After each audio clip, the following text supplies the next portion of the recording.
Hello all, welcome to Arora IAS. This is doctor Srihari Kakarla. So ఈరోజు మనకు TSPSC group 1 preliminary results announce చేశారు. So అన్ఎక్స్పెక్టెడ్గా అంటే రఫ్లీ 3 or 4 days బ్యాకే వస్తాయని అనుకున్నారు, బట్ సడన్గా ఈరోజు రిలీజ్ చేశారు. But many of the aspirants చాలామంది నిన్నటి వరకు టెన్షన్తో అవుతుందా లేదా అనే టెన్షన్ మన అభ్యర్థులు కూడా చాలామంది నాకు మెసేజ్ చేశారు, సార్ ప్రిలిమ్స్ క్లియర్ చేశామని. సో కట్ ఆఫ్ ఎలా ఉంది అన్న డిస్కషన్ ఇక అనవసరం. మెజారిటీ ఆఫ్ ది ఆస్పిరెంట్స్ ఎవరైతే క్వాలిఫై అవుతామా లేదా అనే టెన్షన్లో ఉన్న ఆస్పిరెంట్స్ చాలామంది కూడా 95% అలా అనుమానాస్పదంలో మార్జిన్స్లో ఉన్నటువంటి ఆస్పిరెంట్స్ కూడా ఇప్పుడు మెయిన్స్కి ఎలిజిబుల్ అయ్యారు. సో ఆనెస్ట్గా మనకు మెయిన్స్కి రెడీగా ఉన్నామా ఇప్పటిదాకా ఏదో ఒక రూపంలో లాగేసాం, ప్రిలిమినరీ ఎగ్జామినేషన్ని ఏదో ఒక రూపంలో క్లియర్ చేసాం. బట్ ఆనెస్ట్లీ ఆస్కింగ్ అంటే మనకు మనమే క్వశ్చన్ అడిగితే మెయిన్స్ ఎగ్జామినేషన్కి మనం రెడీగా ఉన్నామా అంటే, సో 90% ఆఫ్ ది ఆస్పిరెంట్స్ అంటే నిజాయితీగా చెప్పాల్సి వస్తే 90% ఆస్పిరెంట్స్ లేదు మేము ఇంకా మెయిన్స్కి రెడీగా లేము.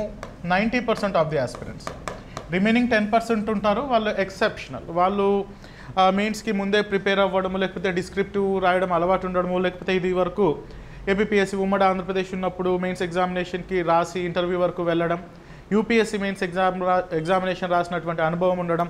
ఆ 10% ఎక్సెప్షనల్ క్యాండిడేట్స్ తీసుకుంటే majority of the aspirants mains ఎగ్జామినేషన్కి సిద్ధంగా లేరు.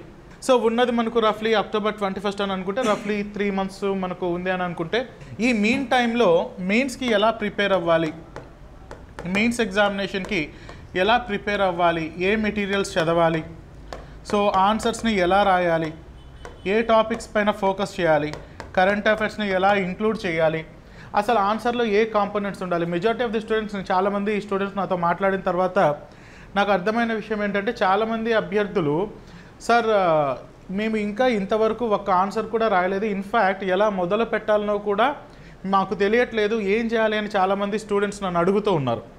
సో అలాంటి వాళ్ళందరి కోసమే ఈ పర్సనల్ మెంటర్షిప్ ప్రోగ్రామ్ని తీసుకొస్తున్నాను. సో నా నేతృత్వంలోనే personal mentorship program, TGPSC group 1 mains examination కోసం ఒక పర్సనల్ మెంటర్షిప్ ప్రోగ్రామ్ని డిజైన్ చేశాను. దాంట్లో ఉన్నటువంటి కాంపోనెంట్స్ ఏంటి, అది మనకు ఎలా బెనిఫిట్ అవుతుంది, ఈ విషయాలన్నీ కూడా నేను ఇక్కడ క్లుప్తంగా చెప్తాను. అన్ని విషయాలు చెప్పను ఇక్కడ, ఎందుకంటే it was a completely proprietary module అనమాట. అంటే దీంట్లో ఉన్నటువంటి అంశాలు బయటికి చెప్పడం వలన మీరు లైక్ మంత్రాలు ఏవైనా మీకు మంత్రాలు అందిస్తే తెలిసి తెలియక మంత్రాలు చదివి అది చాలా ప్రాబ్లంలో పడతారు. కాబట్టి దీనికి ఒక స్ట్రాటజీ, ఒక ప్రోటోకాల్ ఉంటుంది. ఆ విషయాలు కొన్ని మీకు రేపు మనకు మెంటర్షిప్ స్టార్ట్ అవుతుంది. మార్నింగ్ 8:30కి ఈ ఒరిజినల్ మెంటర్షిప్ ప్రోగ్రామ్ అనేది స్టార్ట్ అవుతుంది. దానికి మీరు ఫ్రీగా అటెండ్ అవ్వచ్చు, దాన్ని చూసుకొని మీరు డిసైడ్ కావచ్చు. దీంట్లో ఉన్నటువంటి అంశాలను నేను బ్రీఫ్గా డిస్కస్ చేసే ప్రయత్నం చేస్తాను ఇక్కడ. ఫస్ట్ ఆఫ్ ఆల్ ఏం చదవాలి అన్న అనుమానం. ఇప్పుడు మెయిన్స్ ఎగ్జామినేషన్కి మనకు 6 పేపర్స్ ఉన్నాయి. General essay, Indian history, Telangana history, geography paper ఒకటి, and polity, governance, society, science and technology and data interpretation, economy, environment module and Telangana movement. So టోటల్గా 150 × 6 900 మార్క్స్కి మెయిన్స్ ఉంది. 900 మార్క్స్కి మెయిన్స్ ఎగ్జామినేషన్ ఉంది. దీంతోపాటు క్వాలిఫైయింగ్ పేపర్ కూడా ఉంది, ఇంగ్లీష్ క్వాలిఫైయింగ్ పేపర్ అని చాలా ఈజీగా తీసుకుంటూ ఉంటారు. ఎవ్రీ ఇయర్ యూపీఎస్సీ మెయిన్స్ ఎగ్జామినేషన్లో 500 స్టూడెంట్స్, 500 ఆస్పిరెంట్స్ లోకల్ లాంగ్వేజ్లో క్వాలిఫైయింగ్ పేపర్లో ఫెయిల్ అవుతూ ఉంటారు. కాబట్టి దాన్ని కూడా సీరియస్గా తీసుకోవాలి. అది I will try to explain that. ఏం చదవాలి అన్న ఈ క్వశ్చన్కి what has to be done or what has to be red. ఏం చదవాలి అంటే ఇప్పటిదాకా మనం ప్రిలిమినరీ ఎగ్జామినేషన్ కోసం ఏ మెటీరియల్స్ అయితే చదివామో ఆ మెటీరియల్స్ చదివితే సరిపోతుందా? మనం ప్రిలిమినరీ ఎగ్జామినేషన్ కోసం చదివిన మెటీరియలే మెయిన్స్ ఎగ్జామినేషన్ కోసం చదివితే ఆ నాలెడ్జ్ ఏదైతే మనం ప్రిలిమినరీ ఎగ్జామినేషన్లో అక్వైర్ చేసుకున్నామో ఆ నాలెడ్జ్ని మెయిన్స్కి ఉపయోగించవచ్చా అంటే, ప్రిలిమ్స్లో మీరు అక్వైర్ చేసినటువంటి నాలెడ్జ్ని మెయిన్స్కి ఉపయోగించవచ్చు, నో డౌట్ ఇన్ దట్, మెయిన్స్కి అది ఉపయోగించవచ్చు. బట్ ఏదైతే మెటీరియల్ మీరు ప్రిలిమినరీ ఎగ్జామినేషన్కి చదివారో ఆ మెటీరియల్ మెయిన్స్కి ఉపయోగపడదు. ఎందుకు ఉపయోగపడదు అంటే, సాధారణంగా మనకు ఒక నోషన్ డెవలప్ అయి ఉంటుంది. అంటే చాలా సందర్భాల్లో ఒక్కొక్కరు అభిప్రాయం ఒక్కొక్కరిది. I don't want to criticise anyone, but my personal opinion, ప్రిలిమ్స్కి మెయిన్స్కి కలిపి చదువుకోవాలి, ఇంటిగ్రేట్ చేసి చదువుకోవాలి, ప్రిలిమ్స్ మెయిన్స్ అని డివైడ్ చేయకూడదు అని చాలా సందర్భాల్లో మనం వింటూ ఉంటాం. But it was a blunder, చాలా పెద్ద తప్పు అది. ప్రిలిమినరీ ఎగ్జామినేషన్కి ప్రిపేర్ అయ్యే పద్ధతి వేరు, మెయిన్స్ ఎగ్జామినేషన్కి ప్రిపేర్ అయ్యే పద్ధతి వేరు. ప్రిలిమినరీ ఎగ్జామినేషన్లో మన ఫోకస్ అంతా కూడా ఎంతసేపు ఒక ఫ్యాక్ట్ని పట్టుకోవడం కోసం, ఒక కాన్సెప్ట్లో డెప్త్ను అర్థం చేసుకోవడం కోసం, ఒక స్టాటిస్టికల్ డేటాను గుర్తుపెట్టుకోవడం కోసం మనం చూస్తూ ఉంటాం. ఇదే మెయిన్స్ ఎగ్జామినేషన్కి వస్తే ఆ ఫ్యాక్ట్స్, ఆ డేటా అన్నది పెద్దగా మనకు ఉపయోగపడకపోవచ్చు. ఫర్ ఇన్స్టాన్స్, ఇండియాకు స్వాతంత్రం ఎప్పుడు వచ్చింది అంటే అందరికీ తెలుసు, 1947 ఆగస్టు 15. ఇది మనం బట్టి కొట్టి నేర్చుకున్నాం, లేకపోతే చిన్నప్పటి నుండి విని అది గుర్తుపెట్టుకున్నాం. మీరు మెయిన్స్ ఎగ్జామినేషన్ రాస్తున్నప్పుడు మెయిన్స్లో ఆగస్టు 15, 1947 అని రాయాల్సిన పని లేదు. మిడ్ ఆఫ్ 1947 అని రాసినా తప్పు లేదు. In the late 19th century, in the late 20th century అని రాసినా తప్పు లేదు. ఆగస్ట్ అని రాసినా తప్పు లేదు. అండ్ 1947 అని రాసినా తప్పు లేదు. అంటే ఇక్కడ మీకు ఫ్యాక్చువల్ ఎర్రర్స్ ఏదైతే మీరు జాగ్రత్తగా కాపాడుకుంటూ ప్రిలిమ్స్లో పట్టుకున్నారో ఆ ఫ్యాక్చువల్ ఎర్రర్ కరెక్షన్ అన్నది, ఆ ఫ్యాక్చువల్ ఫోకస్ అన్నది మెయిన్స్లో పెద్దగా ఉపయోగపడదు. ఇక్కడ ఎంతసేపు మీరు ఫ్యాక్ట్స్ కాకుండా థీమ్ని అర్థం చేసుకోవాలి, ఆ థీమ్లో ఉన్నటువంటి ఎసెన్స్ని అర్థం చేసుకోవాలి.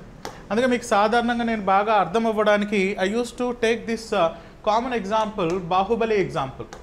బాహుబలి మూవీ ఎగ్జాంపుల్ నేను కామన్గా తీసుకుంటూ ఉంటాను. సో బాహుబలి మూవీ మనందరం చూసింటాం. That was one of the very famous movies. Baahubali movie మనందరం చూసింటాం. ఈ బాహుబలి మూవీలో మనకు కొన్ని క్యారెక్టర్స్ ఉన్నాయి. కట్టప్పను, బాహుబలిని చంపింది ఎవరు, 4 ఆప్షన్స్ ఉంటాయి. అది కట్టప్ప అని మనకు తెలుసు. అండ్ సామ్రాజ్యానికి, బాహుబలికి అపోనెంట్గా ఉన్నటువంటి క్యారెక్టర్ పేరేంటి, దానికి ఏదో ఆయన ఉన్నాడు బల్లాల దేవుడు, ఆ క్యారెక్టర్ తెలుసు. మీరు కట్టప్ప బాహుబలిని ఎందుకు చంపాడు, లేకపోతే బాహుబలిని చంపింది కట్టప్ప ఇంకొకరు ఎవరైనా అన్నది మెయిన్స్లో కంటెక్స్టే కాదు. ఇక్కడ ఏమడుగుతారంటే బాహుబలిని చంపడానికి గల ఆర్థిక కారణాలు ఏంటి అని అడుగుతారు. అప్పుడు మీరు కట్టప్ప గురించి క్యారెక్టర్స్ ఎక్స్ప్లెయిన్ చేయడము, బాహుబలి క్యారెక్టర్స్ ఎక్స్ప్లెయిన్ చేయడము, మీ ఫోకస్ అంతా ఎంతసేపు what is the economical background behind that, what is the social background behind that, what is the family background behind that, ఇవి మాత్రమే మీరు ఎక్కువ ఫోకస్ చేయాల్సి ఉంటుంది. ప్రిలిమినరీ ఎగ్జామినేషన్ క్లియర్ చేయడం చాలా కష్టమైన పని, మెయిన్స్ చాలా ఈజీ. అందరూ నాకు చాలామంది యూపీఎస్సీ ఆస్పిరెంట్స్ కూడా చెప్తూ ఉంటారు, సో ప్రిలిమ్స్ దాటితే మెయిన్స్ చాలా కేక్గా కనిపిస్తూ ఉంటుంది సార్, మాకు ఏదో ఒక రకంగా ప్రిలిమ్స్ దాటాలి అని చెప్పి.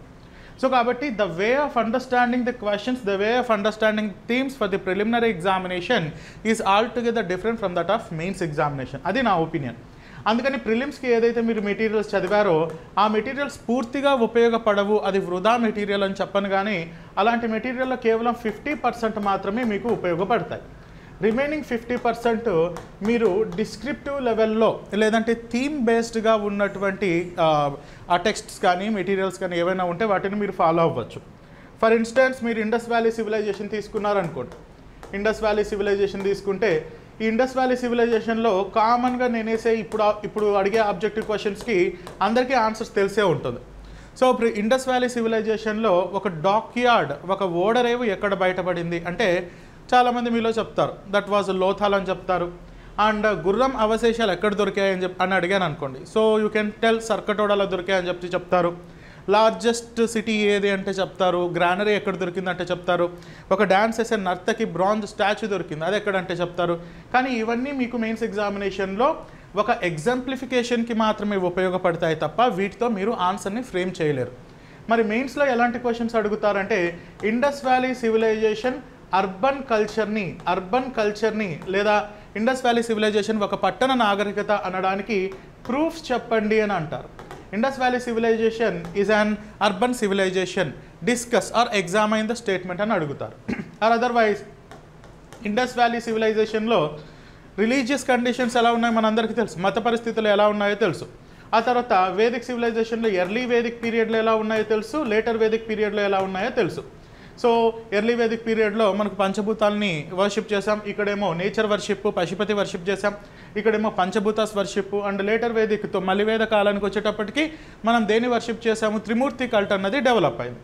సో ఈ చేంజెస్ అన్నవి మనకు ప్రిలిమినరీ పాయింట్ ఆఫ్ వ్యూలో గుర్తున్నాయి. ఇదే మెయిన్స్ ఎగ్జామినేషన్లో ఏమంటారంటే compare and contrast between religious conditions of Indus valley civilisation and early Vedic period అని అడుగుతారు.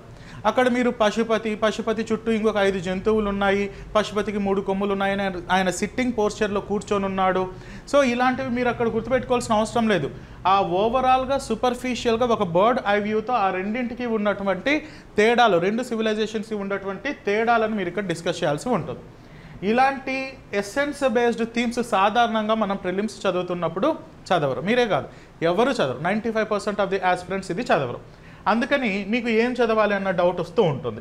కాబట్టి మీ దగ్గర ఉన్నటువంటి ఈ ఇన్ఫర్మేషన్ ఏదైతే 50% ఇన్ఫర్మేషన్ ఉందో దానికి రిమైనింగ్ ఒక 20% ఇన్ఫర్మేషన్ని జాయిన్ చేసి దాన్ని ఆర్గనైజేషన్ ఫార్మాట్లోకి తీసుకురాగలిగితే మీరు సక్సెస్ అయినట్టు మెయిన్స్ ఎగ్జామినేషన్లో. రెండో క్వశ్చన్, ఎలా చదవాలంటే ఇందాక నేను చెప్పినట్లుగా ఇంతకుముందు మనం ప్రిలిమినరీ ఎగ్జామినేషన్కి చదువుతున్నప్పుడు ఎలా చదవాలంటే ఒక ఫ్యాక్ట్ని పట్టుకోవడం కోసం, లేదంటే ఒక కాన్సెప్ట్లో డెప్త్ని అర్థం చేసుకోవడం కోసం, లేదంటే ఒక స్టాటిస్టికల్ డేటాను మైండ్లో పెట్టుకోవడం, బట్టి కొట్టుకోవడం కోసం ఇలా చేస్తూ ఉంటారు. కానీ ఇప్పుడు మీరు ఏది బట్టి కొట్టుకోవడానికి ప్రయత్నించొద్దండి. సో మీరు దాంట్లో ఉన్నటువంటి ఎసెన్స్ని అర్థం చేసుకోండి, దాంట్లో ఉన్నటువంటి సారాంశం ఏంటి అన్న విషయాన్ని అర్థం చేసుకోండి. సో సారాంశం ఎంత అర్థం చేసుకున్నా ఒక 3-4 పాయింట్ల కంటే ఎక్కువ రాదు. ఫర్ ఎగ్జాంపుల్ ఒక సారాంశాన్ని ఏదన్నా అర్థం చేసుకోవడానికి ప్రయత్నిద్దాం. ఫర్ ఇన్స్టెన్స్ ఇండస్ వ్యాలీ సివిలైజేషన్లో సింధు నాగరికతలో ఉన్నటువంటి ఆర్థిక పరిస్థితులు, ఎకనామికల్ కండిషన్స్ ఏంటి అని అడిగారు అనుకోండి. లేదా మౌర్యుల కాలంలో ఉన్నటువంటి political system are administration system, పరిపాలనా వ్యవస్థ గురించి చర్చించండి అని అడిగారు అనుకోండి. సో మీకైనా నాకైనా ఎవరికైనా సరే ఒక 3 నుంచి 4 పాయింట్స్ కంటే ఎక్కువ ఉండవు. మనం చదువుతున్నప్పుడు ఒక 7-8 పాయింట్స్ చదివింటాం, ఎగ్జామినేషన్లో ఒక 3 నుంచి 4 పాయింట్స్ మాత్రమే గుర్తొస్తాయి. ఎవరికైనా 95% ఆఫ్ ది ఆస్పిరెంట్స్కి అదే పరిస్థితి ఉంటుంది, 4 to 5 పాయింట్సే ఉంటాయి. హిస్టరీలో PhDలు చేసి, లేకపోతే హిస్టరీ పైన ఏదో బాగా దానిపైన దృఢంగా ఉండి ఏదైనా PhD ప్రొఫెసర్స్ DLలు JLలు లాగా చేసిన వాళ్ళకైతే ఇంకో 2 పాయింట్స్ ఎక్కువగా వస్తాయి తప్ప ఎవరికైనా ఈ 3-4 పాయింట్సే ఉంటాయి. వీటిని మీరు ఎంత సింపుల్గా, ఎంత ప్రొఫెషనల్గా, కొహెసివ్గా, అంటే ఒకదానికొకటి లింక్ వేసుకుంటూ ఆర్గనైజ్ చేస్తారో వాళ్ళకి ఎక్కువ మార్కులు పడతాయి. కాబట్టి మీరు చదువుతూ ఉన్నప్పుడు ఇది నేను ఆన్సర్ రూపంలోకి మార్చగలుగుతున్నానా అన్న దృక్పథంతో, ఆ కోణంతో మీరు చదవాల్సి ఉంటుంది.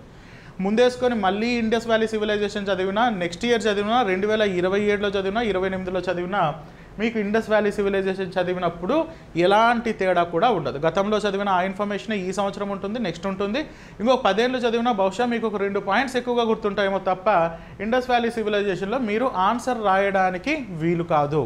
ఎందుకు కాదంటే మీరు ఓవరాల్గా ఇండస్ వ్యాలీ సివిలైజేషన్ అన్న ఒక ఘన చరిత్ర కలిగినటువంటి నాగరికత గురించి చదువుతున్నారు తప్ప దాంట్లో మెయిన్స్ ఎలా రాయాలి, దీనిలో నుండి క్వశ్చన్ వస్తే నేను ఎలా జస్టిఫై చేస్తాను, న్యాయం చేస్తాను అన్న కంటెక్స్ట్లో మీరు చదవట్లేదు. కాబట్టి అలా చదవాలి. ఎలా చదవాలి అంటే ఒక పారాగ్రాఫ్ చదువుతూనే దాంట్లో ఉన్న ఎసెన్స్ని అర్థం చేసుకొని దీన్ని నేను ఒక పారాగ్రాఫికల్ ఫార్మాట్లో పెట్టగలుగుతున్నానా లేదా, ఒకవేళ ఇది హిస్టరీలో కాకుండా ఈ కోణాన్ని నేను జనరల్ ఎస్సేలో ఏమైనా వాడుకోగలుగుతానా, ఈ కోణంలో మీరు చదవగలగాలి. So whenever you have reading, అది పేపర్లో ఆర్టికల్ కావచ్చు, అండ్ పేరెంట్స్తో మాట్లాడుతున్నప్పుడు కావచ్చు, ఫ్రెండ్స్తో డిస్కస్ చేస్తున్నప్పుడు కావచ్చు, దాంట్లో ఉన్న ఎసెన్స్ని ఒక 30-40 పదాల్లోకి కన్వర్ట్ చేసుకొని you have to try to put that in paragraphical format, ఒక ఆన్సర్ రూపంలో పెట్టడానికి వీలుండేటట్లుగా మీరు చదువుకోవాలి తప్ప ఓవరాల్గా గంపగుత్తగా మళ్ళీ ఇక్కడ చదివితే మీరు మళ్ళీ గ్రూప్ 1 ప్రిలిమ్స్ ప్రిపేర్ అయినట్లే కానీ కొత్తగా మెయిన్స్కి ప్రిపేర్ అవుతున్నట్లు అర్థం కాదు. ఎలా రాయాలి, ఇది $1 మిలియన్ క్వశ్చన్. ఎలా రాయాలంటే ఇదేమీ వింత కాదు. How to right the mains examination. So చాలామందికి డౌట్ ఉంటుంది, ఎలా రాయాలంటే ఎలా రాయడం ఏంటి. We all appeared for the 10th class examination. మనందరం 10th క్లాస్ ఎగ్జామ్ రాసాం కదా, రాసాము, పాస్ అయ్యాము. వీ ఆల్సో అపియర్డ్ ఇంటర్మీడియట్, డిగ్రీలు, ఏం రాసామో కూడా తెలియకుండా పాస్ అయ్యాం కదా. సో రాయడం అన్నది ఏమన్నా వింతనా? You know the language, you know the content, you know how to hold the pen, pen పట్టుకోవడం తెలుసు. ఇవన్నీ తెలిసిన తర్వాత మళ్ళీ ఎలా రాయాలి అన్నది ఏంటి, అదొక ఫూలిష్ క్వశ్చన్. సో ఎలా రాయాలి అయితే 10th క్లాస్లో రాసినట్లుగా ఇక్కడ కూడా రాస్తే మార్కులు పడతాయంటే 70% ఆఫ్ ది మార్కులు పడతాయి. ఇక్కడ రాస్తున్నప్పుడు వింతగా రాయాలి, ఇక్కడ రాస్తున్నప్పుడు ఒక కవిత్వం రాసినట్టుగా రాయాలి, విచిత్రంగా రాయాలి, పెద్ద పెద్ద పదాలు వాడాలి, ఎకనామికల్ పొలిటికల్ వీక్లీలో రాస్తున్నట్లుగా అనాలిసిస్ని చూపించాలి, డెప్త్ అండర్స్టాండింగ్ చూపించాలి, ఎగ్జామినర్కి ఎవ్వరూ రాయనటువంటి ఒక పాయింట్, ఒక కోణం నా ఆన్సర్లో ఉండాలి అని ఆలోచించడం అన్నది చాలా చాలా పొరపాటు మెయిన్స్ ఎగ్జామినేషన్లో. మెయిన్స్ ఎగ్జామినేషన్లో ఆన్సర్ ఎంత సింపుల్గా ఉంటే అంత మార్కులు ఎక్కువ పడతాయి. సో సింప్లెస్ట్ పాసిబుల్ వేలో రాయాలి. అయితే ఇక్కడ ఇంకొక పొరపాటు, ఇంకొక కామన్ థింగ్ కూడా ఉంది. పీపుల్ జనరల్లీ ఎస్పెషలీ యూపీఎస్సీ రాస్తున్నటువంటి అభ్యర్థులు యూపీఎస్సీ వేలో రాయాలి అని ప్రయత్నిస్తూ ఉంటారు. That is not good for the state commission examination. యూపీఎస్సీలో డైరెక్ట్గా పాయింట్కి వెళ్తారు. You have to go directly to the point. Indus valley సివిలైజేషన్లోని మత పరిస్థితులు చర్చించండి అన్నారు అనుకోండి. ఇండస్ వ్యాలీ సివిలైజేషన్లో మత పరిస్థితులు పర్సనిఫికేషన్ ఆఫ్ ది గాడ్, అంటే నేచర్కి ఒక వ్యక్తి రూపాన్ని ఇచ్చి పూజించడం మొదలైందని చెప్పి ఇంట్రడక్షన్ నుండి అలా రాసుకుంటూ వెళ్ళిపోతారు. కానీ మనకు ఈ గ్రూప్ 1 మెయిన్స్ ఏపీపీఎస్సీ అయినా టీఎస్పీఎస్సీ అయినా ఈ గ్రూప్ 1 ఎగ్జామినేషన్లో ఒక ఎస్టాబ్లిష్డ్ ఫార్మాట్ ఉంది. ఏంటో ఫార్మాట్ అంటే ఒక టెంప్లెట్ అన్నది అంటే ఈ ఫార్మాట్లో ఉంటే మంచి మార్కులు పడతాయన్నది ఒక వెల్ ఎస్టాబ్లిష్డ్ నోషన్, ఒక నామ్ ఒకటి డెవలప్ అయింది. అదేంటంటే ఇంట్రడక్షన్ రాయాలి. ఇంట్రడక్షన్ రాయడం అంటే ఇంట్రడక్షన్ అని సైడ్ హెడ్డింగ్ పెట్టి రాయకూడదు. So introduction, for example if we are introducing someone, మన ఫ్రెండ్ని ఎవరికైనా ఇంట్రొడ్యూస్ చేస్తున్నాం అనుకోండి, నేను పరిచయం చేసుకో అని చెప్పి పరిచయం చేస్తామా? నో, వీ డైరెక్ట్లీ ఇంట్రొడ్యూస్ మన ఫ్రెండ్ని డైరెక్ట్గా సో అండ్ సో ఇలా ఫ్యాకల్టీగా వర్క్ చేస్తాడు అని డైరెక్ట్గా ఇంట్రొడ్యూస్ చేస్తాం కదా. ఇక్కడ కూడా అంతే, ఇంట్రడక్షన్ అని పెట్టకూడదు. డైరెక్ట్గా మీరు దానికి సంబంధించినటువంటి, ఫర్ ఇన్స్టెన్స్ ఇక్కడ ఇండస్ వ్యాలీ సివిలైజేషన్ మత పరిస్థితులు అంటే సింధు నాగరికత భారతదేశంలోనే ఒక వాయువ్య భారతదేశంలో క్రీస్తు పూర్వం 3200 నుండి 1500 సంవత్సరాల వరకు విలసిల్లిన ఒక భారీ పట్టణ నాగరికత అని చెప్పి రాస్తారు. ఇందులో మత పరిస్థితుల గురించి క్రింది విధంగా చర్చించబడింది ఆర్ క్రింది విధంగా చర్చించవచ్చు అని చెప్పి ఒక థిమాటిక్ స్టేట్మెంట్ని రాస్తారు. దీనికి ఒక 30 వర్డ్స్ పోతాయి. ఆ తర్వాత బాడీ పారాగ్రాఫ్లోకి వస్తాం. ఈ బాడీ పారాగ్రాఫ్లో ఏముండాలంటే ఎగ్జాక్ట్గా ఆ మత పరిస్థితులను చర్చించే ఆ అంశాలు మాత్రమే ఉండాలి. కానీ ఆ మత పరిస్థితులకు బయట ఎంత వ్యాలిడ్ పాయింట్ అయినా, ఆ పాయింట్ ఎంత కొత్త పాయింట్ అయినా మీరే రీసెర్చ్ చేసి కనుక్కున్న ఆ పాయింట్కి ఇక్కడ స్కోప్ లేదు. అలాంటి పాయింట్స్ని మీరు వాడద్దండి. సో ఆ మత పరిస్థితులకు సంబంధించి ఏదైతే మీ దగ్గర 4 పాయింట్స్ ఉన్నాయో ఆ 4 పాయింట్స్ని ఒక 4 పారాగ్రాఫ్స్ రూపంలో పెట్టండి. ఒక్కో పారాగ్రాఫ్కి 30 వర్డ్స్. సో ఒక పారాగ్రాఫ్ రూపంలో పెడతారు. ఆ తర్వాత కంక్లూషన్లో ఏం పెడతారంటే, కంక్లూషన్ ఎప్పుడైనా సరే నెక్స్ట్ లెవెల్ ఎండింగ్ ఉండాలి, నెక్స్ట్ లెవెల్ని మ్యాచ్ చేసేటట్లుగా ఉండాలి. సో నెక్స్ట్ లెవెల్ మ్యాచ్ చేయడం అంటే ఏంటి? అందరూ రాస్తారు, మళ్ళీ ఈ బాడీ పారాగ్రాఫ్లో ఏదైతే రాస్తారో అదే మళ్ళీ కంక్లూషన్లో పెడుతూ ఉంటారు. Conclusion is not the summarisation of entire body paragraph. Conclusion is your next level understanding. ఇంత భారీ నాగరికత, ఇంత పట్టణ నాగరికత, ప్రపంచంలో ఎక్కడా లేనంత under ground drainage system and economy ఉన్నటువంటి ఈ నాగరికత ఎన్విరాన్మెంటల్ కొలాప్స్ వలన, ఎన్విరాన్మెంటల్ డిగ్రేడేషన్ వలన, ఆర్యుల దండయాత్ర వలన ఇది దాని ఉనికి కోల్పోయినప్పటికీ దాని యొక్క రూపురేఖలు, దాని యొక్క లక్షణాలు నేటి సమాజంలో కూడా కంటిన్యూ అవుతూ ఉండడం అన్నది గమనార్హం అన్న ఆ క్యూరియాసిటీని ఎగ్జామినర్కి డెవలప్ చేసి వదిలేసేయాలి. ఇదంతా 200 పదాల్లో మీరు చేస్తున్నటువంటి ఫీట్ ఎక్సర్సైజ్. ఈ 200 పదాల్లో మిగతా దానికి ఛాన్స్ లేదు, మిగతా దానికి స్కోప్ లేదు. Though you are a PhD scholar in history, though you are a professor in history, మీరు అవి పెట్టడానికి ఇక్కడ అవకాశం లేదు. ఇక్కడ చూడండి, మీరు ఈ మత పరిస్థితులు అంటే మళ్ళీ ప్రత్యేకంగా భారీ గ్రంథాలు చదవాల్సిన అవసరం లేదు. The knowledge which you have acquired has to be organised here. So అలా ఆర్గనైజ్ చేస్తారు. ఇంట్రడక్షన్ ఒక 30 వర్డ్స్, ఇదొక 120 వర్డ్స్ అండ్ కంక్లూజన్ ఒక 30 వర్డ్స్ ఉంటాయి. సో టోటల్గా 180 వర్డ్స్, 180 to 200 వర్డ్స్ ఉంటే మనకు ఎగ్జామ్ అన్నది, అంటే మన 10 మార్కర్ క్వశ్చన్ అన్నది భర్తీ అయినట్టు. సో పేపర్లో ఒకవైపు ఫుల్ వచ్చి ఇంకొక వైపు 3/4 వరకు ఫిల్ అయితే అది ఒక డీసెంట్ ఆన్సర్, 10 మార్క్స్కి వచ్చే ఆన్సర్ అనమాట. అలా మీరు రాయగలగాలి. ఇది simplest form of writing answer. దీంట్లో వింత ఎలిమెంట్స్ ఉన్నాయా, లేకపోతే మనకు తెలియని ఎలిమెంట్స్ ఉన్నాయా? ఆన్సర్ రాయడం ఎలా, ఆన్సర్ రాయకపోతే ఏమవుతుంది, ఆన్సర్లో ఏముండాలి, ఇవన్నీ ఏంటి? ఆన్సర్స్ ఎప్పటి నుంచో రాస్తున్నాం, కాకపోతే దీనికి ఒక సపరేట్ ఫార్మాట్ ఉంది. ఈ ఫార్మాట్ని అవలంబిస్తే సరిపోతుంది. దీనికోసం ఒక 10,000 ఆన్సర్స్ రాయాల్సిన అవసరం లేదు, 100 ఆన్సర్స్ రాయాల్సిన అవసరం లేదు. ఈడ్చి కొడితే ఒక 5-6 క్వశ్చన్స్ మీరు రాశారనుకోండి, రోజుకు ఒక క్వశ్చన్ చొప్పున, 7వ రోజు మీకే పర్ఫెక్షన్ వస్తుంది. దీనిలో ఏం పెట్టాలన్న పర్ఫెక్షన్ మీకే వస్తుంది. This is the way of writing answer. So ఇలా రాయగలగాలి. ఇది కూడా తెలియకుండా ఉన్నారా అంటే, ఇది కూడా తెలియకుండా ఉన్నాము అని చెప్పుకుంటే అవమానంగా ఫీల్ అవుతారు కాబట్టి చాలామంది చెప్పుకోరు. వాస్తవానికి ఏం రాయాలనో తెలియదు, మనకు ఏం రాయాలనో తెలియదు, ఇలా రాస్తే సరిపోతుంది. దీంట్లో మనకు ఉన్నటువంటి డీసెంట్ పాయింట్స్ పెడితేనే చదువుతుంది. సో ఇవన్నీ అర్థం అవ్వట్లేదు జనాలకి, యాస్పిరెంట్స్కి ఇవన్నీ సాధారణంగా అర్థం అవ్వట్లేదు. మీకు ఇవన్నీ అర్థం అవ్వట్లేదు అంటే సార్ నాకు తెలుసు అన్న వాళ్ళు కొంతమంది ఉంటారు, మీరు ఎక్సెప్షన్స్, వాళ్ళ ఎక్సెప్షన్. కొంతమంది సాధారణంగా అభ్యర్థులు ఈవెన్ ఆఫ్టర్ క్లియరింగ్ నేను I did my PhD and I'm a gold medallist, university gold medallist, అయినా కూడా when I came for the UPSC examination I failed in understanding this pattern. So ఇలా రాయాలి, ఈ రకంగా రాస్తే యూపీఎస్సీలో మార్క్స్ పడతాయని అర్థం చేసుకోవడానికి నాకు చాలా టైం పట్టింది. సో ఆ తప్పులు మీరు చేయకూడదు కాబట్టి ఇవన్నీ నేను మీకు ముందే చెప్తున్నాను.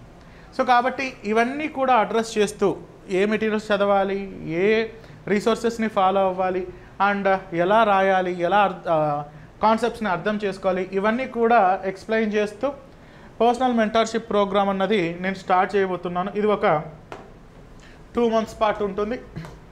ఇది ఒక 2 months పాటు జరుగుతుంది.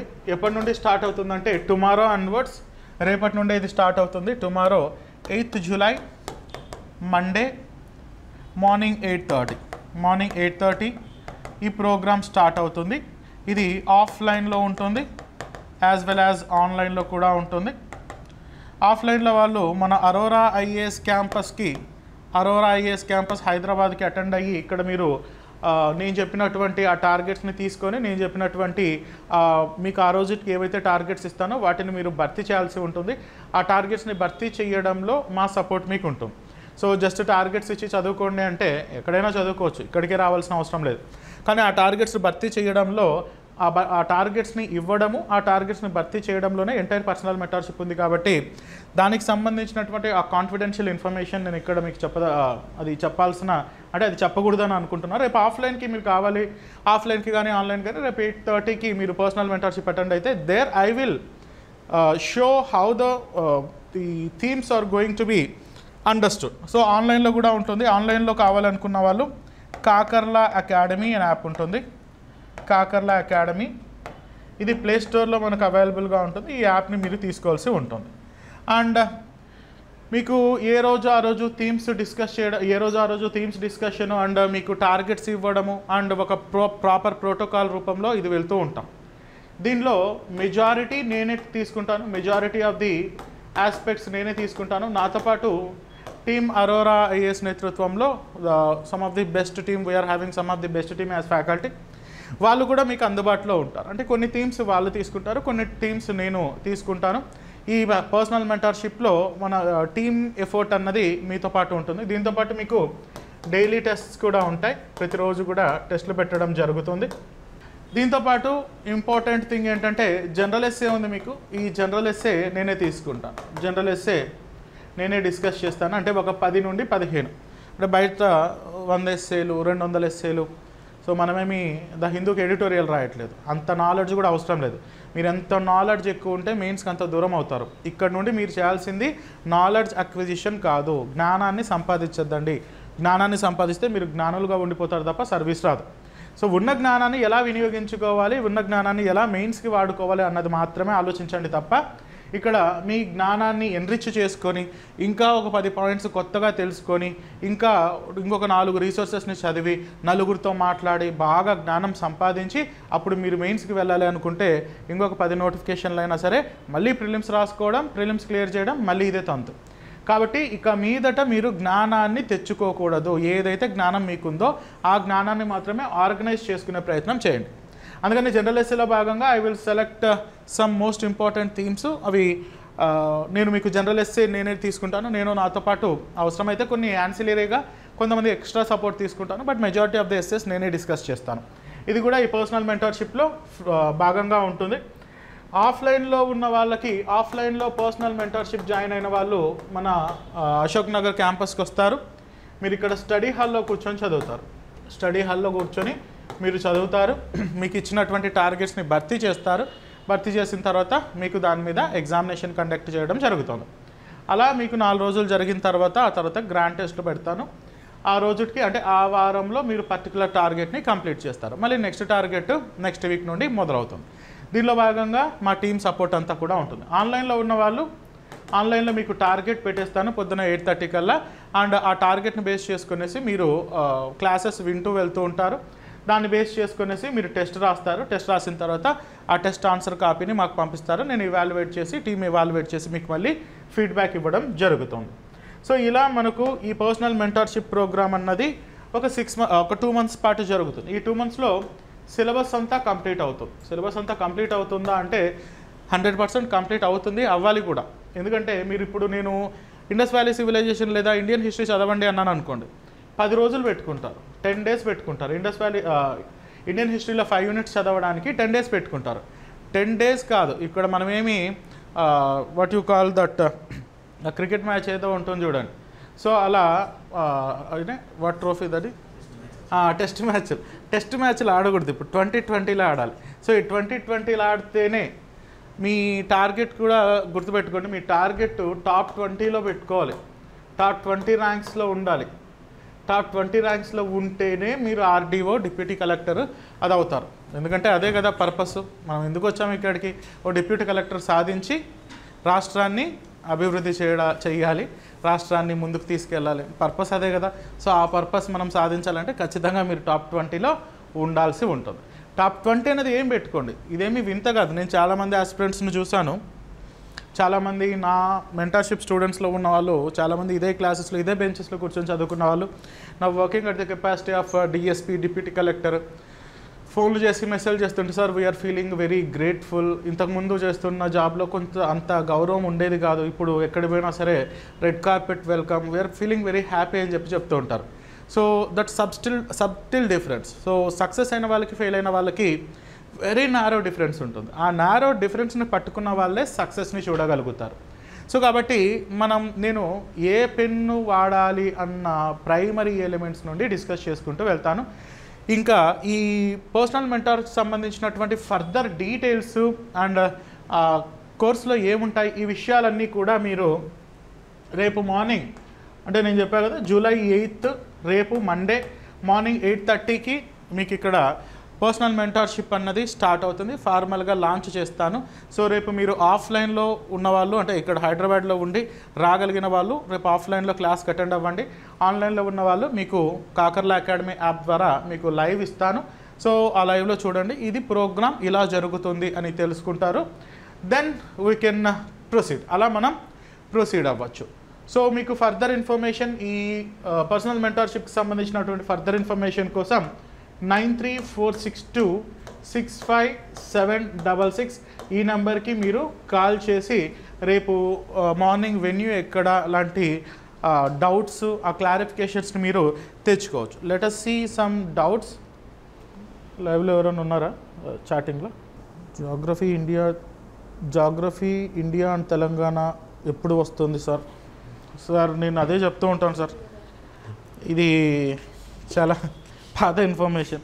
సో ఆల్రెడీ వచ్చి చాలా రోజులు అయింది, నేను చెప్తున్నాను కదా. We have already released English medium geography of India and Telangana, Telugu medium geography of India Telangana which covers 50 marks. Paper 1 paper 2 section 3లో ఉన్నటువంటి 50 మార్కులు కవర్ చేస్తూ క్వశ్చన్ అండ్ ఆన్సర్స్ ఫార్మాట్లో 2 మీడియాస్లో బుక్స్ ఉన్నాయి. ఇవి కాకర్ల అకాడమీ యాప్లో కూడా అందుబాటులో ఉంటాయి. మీరు యాప్లో పర్చేస్ చేస్తే మనకి ఎలాగైతే అమెజాన్ ఫ్లిప్కార్ట్ లాగా మీరు యాప్లో పర్చేస్ చేస్తూనే ఒక 3 daysలో మీకు హోమ్ డెలివరీ కూడా చేయడం జరుగుతుంది.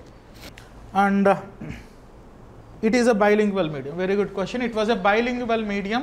ఈ మెంటర్షిప్ అన్నది ఇంగ్లీష్లో ఉంటుందా తెలుగులో ఉంటుందా అంటే బైలింగ్వల్లో ఉంటుంది, ఇంగ్లీష్లో ఉంటుంది, తెలుగులో ఉంటుంది, రెండు కూడా నేనే హ్యాండిల్ చేస్తాను. So I'm very good at English and also I'm having very good command over Telugu as well. So English medium Telugu medium రెండింటిలో కూడా సార్ 10 to 2 మధ్యలో స్లాట్స్ కావాలి sir for mothers like me please sir. I can understand అండి, I can understand. 10 నుంచి 2 మధ్యలో slots అంటే నేను ఈ పర్సనల్ మెంటర్షిప్ పెట్టడానికి చాలా ఇంపార్టెంట్ రీజన్ ఏంటంటే ఇండివిజువల్గా వచ్చి నన్ను స్టూడెంట్స్ అడుగుతున్నారు, సార్ మీ అటెన్షన్ మీ పర్సనల్ మెంటర్షిప్ ఇవ్వండి అని. ఒకరితో 6 to 7 మాట్లాడిపోతున్నాయి, 7:30కి ఇంకొకరు ఎవరో వస్తారు, సార్ మేము ఖమ్మం నుంచి వచ్చాము రండి సార్ అని చెప్పి. మళ్ళీ నేను హడావిడిగా మళ్ళీ వచ్చి 8:20 వరకు వాళ్ళతో మాట్లాడిపోతే మళ్ళీ ఎవరో వచ్చి ఫోన్ చేస్తారు.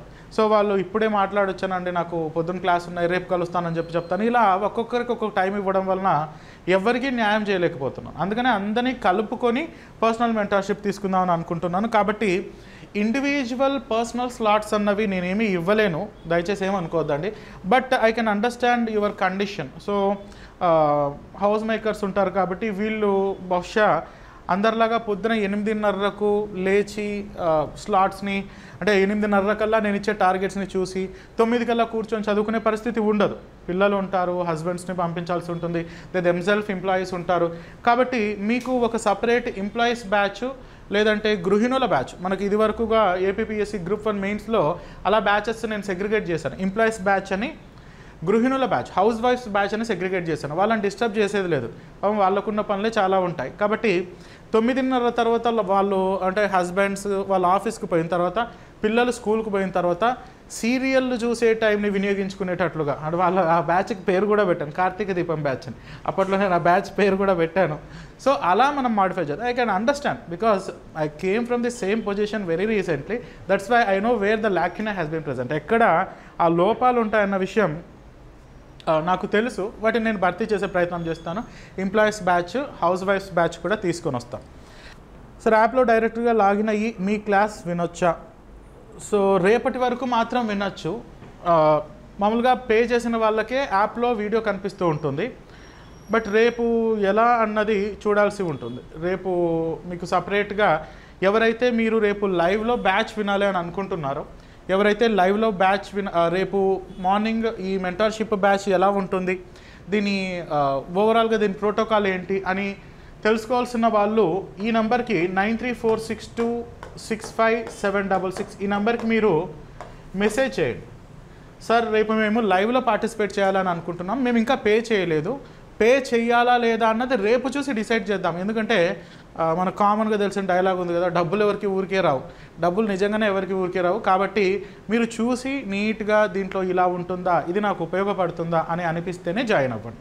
కాబట్టి మీరు ఎవరైతే రేపు లైవ్లో జాయిన్ అవ్వాలి అనుకుంటున్నారో వాళ్ళు ఈ నెంబర్కి ఫోన్ చేస్తే మిమ్మల్ని ఒక బ్యాచ్లో యాడ్ చేస్తాం. So mentorship live batch, live demo batch అని, ఎందుకంటే 1-2 రోజులు ఉంటాయి కాబట్టి ఆ బ్యాచ్లో యాడ్ చేస్తాం. ఆ బ్యాచ్లో లైవ్ పెడతాం. ఆ బ్యాచ్లో లైవ్ ఉంటుంది కాబట్టి మీరు అప్పుడు ఆ బ్యాచ్లో వినొచ్చు. అలా విన్న తర్వాత అప్పుడు మీరు పర్చేస్ చేస్తే ఆ నెక్స్ట్ డే నుండి వచ్చే ఆ కోర్సు ప్రోటోకాల్స్ ఏంటి, దాంట్లో ఉన్నటువంటి అంశాలు ఏంటి అన్న విషయం మీకు తెలుస్తుంది. ఓకే, సో ఈ నెంబర్కి ఫోన్ చేయండి. ఈ నెంబర్కి ఫోన్ చేసి మీ నెంబర్ చెప్తే మీ నెంబర్ని బ్యాచ్లో యాడ్ చేస్తారు. అప్పుడు మాత్రమే మీరు లైవ్లో ఈ క్లాసెస్, రేపు జరిగే క్లాసెస్ అన్నవి వినడానికి ఆస్కారం ఉంటుంది. సార్ ఒక గ్రూప్ 2 ఆస్పిరెంట్ ఇప్పుడు గ్రూప్ 1 మెయిన్స్ ఎలా ప్రిపేర్ కావాలి?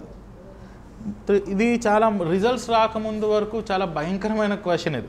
సార్ ఇప్పుడు గ్రూప్ 2కి ప్రిపేర్ కావాలన్నా, గ్రూప్ 1 మెయిన్స్కి ప్రిపేర్ కావాలన్నా అని. కానీ ఇప్పుడున్న పరిస్థితి చూస్తే గ్రూప్ 1 మెయిన్స్కి ప్రిపేర్ అవ్వడం అన్నది బెటర్. ఎందుకంటే మళ్ళీ నేను ఓపెన్గా ఇక్కడ చెబితే అది ముందే చెప్పేయడాలు ఇవన్నీ, అంటే ఎందుకు వచ్చింది కూడా ఆ కాంట్రవర్సీ ఎందుకు, మనం ప్రశాంతంగా చదువుకొని డిప్యూటీ కలెక్టర్ వెళ్ళిపోవాలి. కానీ ఈ కాంట్రవర్సీస్లో నాకు పెద్దగా ఇంట్రెస్ట్ ఉండదు. కాబట్టి నా సలహా ఇప్పుడున్న పరిస్థితుల్లో గ్రూప్ 1 మెయిన్స్కి ప్రిపేర్ అవ్వడం అన్నది చాలా మంచిది.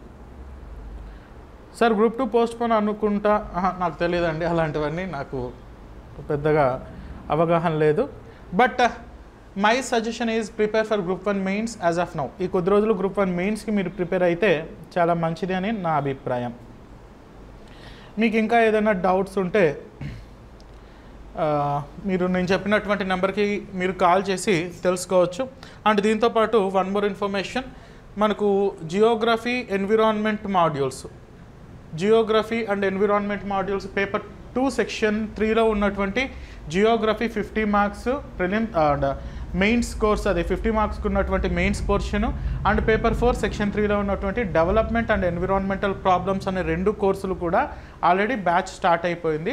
రేపటి నుండి కొత్త బ్యాచ్ స్టార్ట్ అవుతుంది. మీరు కొత్త బ్యాచ్లో జాయిన్ అవ్వాలి అనుకుంటే కాకర్ల అకాడమీ అనే యాప్ని డౌన్లోడ్ చేసుకోవాల్సి ఉంటుంది. ఆఫ్లైన్లో కావాల్సిన వాళ్ళు ఇక్కడికి మీరు అటెండ్ అయ్యి వీటిని చూసుకోవచ్చు. అంటే Geography module, environment and developmental issues 2 modules కూడా నేనే తీసుకుంటాను. దీంతోపాటు మనకు సైన్స్ అండ్ టెక్నాలజీ కూడా 6 AM batch, morning 6 o'clock science and technology, Bharat Sattar sir deal చేస్తారు సైన్స్ అండ్ టెక్నాలజీ. రేపటి నుండే కొత్త బ్యాచ్ స్టార్ట్ అవుతుంది. ఇది కూడా బైలింగ్వల్ బ్యాచ్, ఆన్లైన్ ఉంటుంది, ఆఫ్లైన్లో ఉంటుంది. So science and technology paper 5 section 1 and 2 రెండు కవర్ చేసుకుంటూ 100 మార్క్స్కి ఉపయోగపడేటట్లుగా science and technology Bharat Sattar సార్తో రేపటి నుండి బ్యాచ్ స్టార్ట్ అవుతుంది. Morning 6 AM. మీరు అటెండ్ కావాలి అనుకున్న వాళ్ళు రేపు ఒక డెమోకి అటెండ్ అవ్వాలి అనుకుంటున్నాం సార్ అంటే you can attend the demonstration tomorrow morning 6 o'clock వచ్చేసేయండి. 6 to 8 ఉంటుంది ఈ బ్యాచ్. అదేవిధంగా మనకు ఇండియన్ ఎకానమీ పోర్షన్ ఏదైతే మనకు పేపర్ 4లో ఇచ్చినారో, పేపర్ 4 సెక్షన్ 1 సెక్షన్ 2 ఇచ్చినారో దాంట్లో ఎకానమీ మాడ్యూల్ కూడా శ్రావణ్ సార్తో మాడ్యూల్ స్టార్ట్ అవుతుంది. ఇది కూడా మనకు బైలింగ్వల్లో ఉంటుంది, ఆన్లైన్ ఉంటుంది, ఆఫ్లైన్ ఉంటుంది. దీనిలో సెక్షన్ 1 సెక్షన్ 2 సార్ డీల్ చేస్తారు. నేను ఇందాక చెప్పినట్టుగా section 3 environmental development and environmental problems అన్నది నేను హ్యాండిల్ చేస్తాను. దీంతోపాటు రిమైనింగ్ మాడ్యూల్స్ కూడా బెస్ట్ టీమ్ చేత రిమైనింగ్ మాడ్యూల్స్ కూడా ఇక్కడ మీకు చెప్పిస్తాను. అండ్ మీకు ఇంకొక విషయం ఈ మెంటర్షిప్లో చెప్పడం మర్చిపోయాను. ఎందుకంటే ఇవన్నీ కూడా ముందుగానే చెప్పడం వల్ల మీరు ఒక అవగాహనలోకి వస్తారు. I'm very bad at Telangana history నాకు పెద్దగా అవగాహన లేదు. అండ్ దీంతోపాటు తెలంగాణ మూవ్మెంట్ కూడా నాకు పెద్దగా పట్టు లేదు ఆ సబ్జెక్ట్లో, డేటా ఇంటర్ప్రిటేషన్ కూడా. కాబట్టి వీటికి ఎక్స్టర్నల్ సపోర్ట్ తీసుకుంటాను. నేను ఏదైతే economy, governance, society, Geography, environment, Indian history ఇలాంటివి ఏవైతే సైన్స్ అండ్ టెక్నాలజీ ఇలాంటివి ఏవైతే నాకు కమాండ్ ఉంటాయో నా ఆర్మ్స్ లెంత్లో ఉన్నటువంటి సబ్జెక్ట్స్ని నేను హ్యాండిల్ చేస్తాను. దాంతోపాటు సైన్స్ అండ్ టెక్నాలజీకి నాకంటే సార్ బాగా చెప్తారు అని అనిపించినప్పుడు అలాంటి సార్తో అంటే ఎవరైతే నిష్ణాతులు ఉన్నారో వారి చేతనే మీకు ఆ గైడెన్స్ అన్నది ఎవ్రీడే ఇప్పించడం జరుగుతుంది. ఇది ఒక రకమైనటువంటి గైడెన్స్ ప్రోగ్రామ్. ఎవ్రీడే మీకు గైడెన్స్ ఇస్తూ ఉంటారు, మీ చేత పరుగులు పెట్టిస్తూ ఉంటారు. ఒక 2 months పాటు ఇంటెన్స్ లెర్నింగ్ ప్రోగ్రామ్ అనమాట. కంటెంట్ ఎన్రిచ్మెంట్తో పాటు intense learning along with that everyday answer writing practice కూడా ఇందులో జరుగుతూ ఉంటుంది. సో రిమైనింగ్ నేను చెప్పినటువంటి సబ్జెక్ట్స్కి ఇంకా నేను అష్యూరెన్స్ ఇవ్వను, ఖచ్చితంగా బయట నుండి పిలిపిస్తానని చెప్పాను, అది ఆలోచిస్తాను. ఈ 2 సబ్జెక్ట్స్కి అయితే నేను ప్రస్తుతం కొంతవరకు అవి పూర్తి స్థాయిలో టచ్ చేసే పరిస్థితి ప్రస్తుతానికి లేదు. అండ్ ఫర్దర్ డౌట్స్, iOS యూజర్స్కి యాప్ ఉందా సార్ అంటే ఎస్, యాపిల్ వాళ్ళకు కూడా అండ్ యాపిల్ డివైజెస్ కూడా ఒకటి ఉంటుంది. మీరు ఆర్గనైజేషన్ కోడ్ అడిగితే చెప్తారు. నార్మల్గా యాప్ డౌన్లోడ్ చేసుకోవాల్సి ఉంటుంది యాప్ స్టోర్లో నుండి. ఆర్గనైజేషన్ కోడ్ చెప్తారు, దాన్ని బేస్ చేసుకునేసి మీరు ఫీ డీటెయిల్స్ మీరు you can contact on this number. So fee గురించి ఈ నెంబర్కి ఫోన్ చేయండి, 9346265766. ఫీ డీటెయిల్స్ అన్నది ఇక్కడ డిస్కస్ చేయను, ఎందుకంటే I'm not the concern person to talk about the fee details. Mentorship schedule ఉంటే పెట్టండి సార్. ఇది షెడ్యూల్ ప్రకారము పోయేది కాదండి. ఇది ఒక షెడ్యూల్ అంటే మీరు బయట ఎక్కడైనా టెస్ట్ సిరీస్ రాస్తున్నారనుకో షెడ్యూల్ ఉంటుంది. ఇలా షెడ్యూల్ ప్రకారం పోయేది కాదు. మీరు ఆల్ టుగెదర్ ఒక కొత్త పద్ధతిని చూస్తారు. ఒక షెడ్యూల్, ఒక పీడిఎఫ్లు అలాంటివి ఏమి ఉండవు. అలాంటివి ఉంటే ఇంకా రేపు నెల 15వ తారీఖు ఏం చేస్తానో నేను ముందుగానే డిసైడ్ చేస్తే అదంతా వర్కౌట్ కాదు, అవే తప్పిదాలు. కాబట్టి దీనికి ఒక ప్రాపర్ షెడ్యూల్ అన్నది ఉండదు. రేపు ఏం చేయాలన్నది ఆ ముందు రోజు నైట్ డిసైడ్ చేయబడుతుంది, నేనే డిసైడ్ చేస్తాను. సార్ ఎంప్లాయీస్ బ్యాచ్ స్టార్ట్ చేయండి for mains. Yes, employees batch ఖచ్చితంగా ఆల్రెడీ ఎంప్లాయీస్ అయ్యి కూడా మీరు గ్రూప్ 1 సాధించాలన్న తపంతో ఉన్నారంటే మీ యొక్క I can understand that intensity. Is there any full schedule brochure? No nothing such kind of full brochures. I'm doing job from morning to evening 6 sir. Is there any chance to listen the programme out of these hours? Employees batch we are going to start employees batch. మీకు employees బ్యాచ్లో ఎలా పెడతానంటే targets పొద్దున 4 నుండి 6 వరకు, లేదంటే మనం ఏపీపీఎస్సీకి నడిపినట్లుగా పొద్దున 5:30 నుండి 8:30 వరకు, సాయంత్రం 6:30 నుండి 10:30 వరకు, ఆ తర్వాత టెస్ట్. ఇలా ఎంప్లాయీస్ బ్యాచ్ అన్నది ఉంటుంది. Very soon we're going to start that also.